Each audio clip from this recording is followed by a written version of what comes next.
Gajanan developers Pune यांच्याकडून आता पंढरपुरात इसबाबी कलश मंगल कार्यालय येथे साकारला जातो आहे भव्य गजानन टॉवर 10 मजली ट्विन बिल्डिंगचा प्रकल्प। मजबूत आरसीसी फ्रेम रचना, पायांसाठी वायू प्रतिबंधक उपाययोजना, आयएस मानकानुसार भूकंप प्रतिरोधक आरसीसी रचना असलेल्या गजानन टॉवर मध्ये उपलब्ध आहेत अत्याधुनिक सुविधांनी युक्त 1022 स्क्वेअर फुटाचे 2 बीएचके फ्लॅट्स, सुशोभित प्रवेश कक्ष, सामायिक क्षेत्रासाठी अत्याधुनिक सुरक्षा यंत्रणा, लिफ्ट आणि सामायिक क्षेत्रांसाठी वीज बॅकअपची सुविधा, स्वतंत्र अग्निशमन यंत्रणा, 2 मजली पुरेशी पार्किंग व्यवस्था, प्रत्येक कार पार्किंगच्या ठिकाणी स्वतंत्र ईव्ही चार्जिंगची सोय, सोलर वॉटर यंत्रणा, प्रत्येक सदनिकेसाठी इन्व्हर्टरची सोय। इसबाबी कलश मंगल कार्यालया शेजारी साकारल्या जात असणाऱ्या गजानन टॉवर मध्ये आजच आपला हक्काचा आणि आधुनिक सुविधांनी परिपूर्ण अलिशान फ्रीसाठी संपर्क क्रमांक 7677700025। ताज्या घडामोडी पाहण्यासाठी PVN म्हणजेच पंढरी वार्ता न्यूज या चॅनलला सबस्क्राईब करा। आमदार अभिजित पाटील यांनी आज विधानसभेत पुन्हा एकदा अन्न व औषध प्रशासन विभागाच्या कार्यपद्धतीवर गंभीर प्रश्न उपस्थित केलाय। भोसे येथे बनावट दूध तयार करणाऱ्या कारखान्यावर छापा टाकून 1.5 कोटी लिटर दूध तयार होईल इतके मेलमाइन सारखे घातक रसायन जप्त करण्यात आले होते।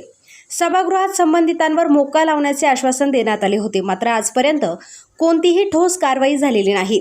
प्रशांत कुचेकर, आशु गुप्ता आणि अशोक इल्के यांसारख्या अधिकाऱ्यांच्या भूमिकेवरही प्रश्नचिन्ह उपस्थित करण्यात आले।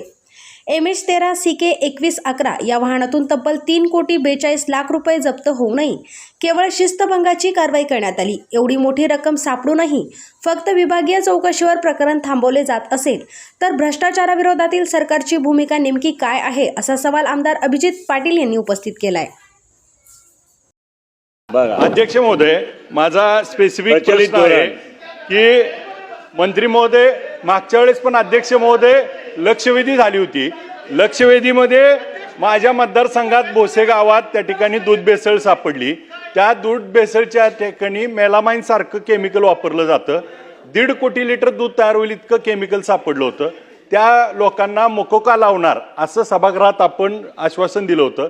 आता आयुक्त आलेले मुंडे साहेब पण म्हणले मोकोका लावणार, परंतु आपली बैठक झाली होती अजितदादांच्या उपस्थितीत, त्यावेळेस कायद्यातच तरतूद नाही मोकोका लावायची। त्यामुळं आपण सभागृह त्याला मोकोका लावण्यासाठी कायदा करणार का? त्याच्याबरोबर प्रशांत कुचेकर नावाचा अधिकारी आहे, जो हा महाराष्ट्रातला सगळा गुटखा चालवतो, तुमचा अधिकारी आहे, जो महाराष्ट्रात सगळ्याकडनं हप्ते घेतो। आमच्या इथं अध्यक्ष महोदय 22 गाव आहे, 22 गावामध्ये गुटखा पकडला।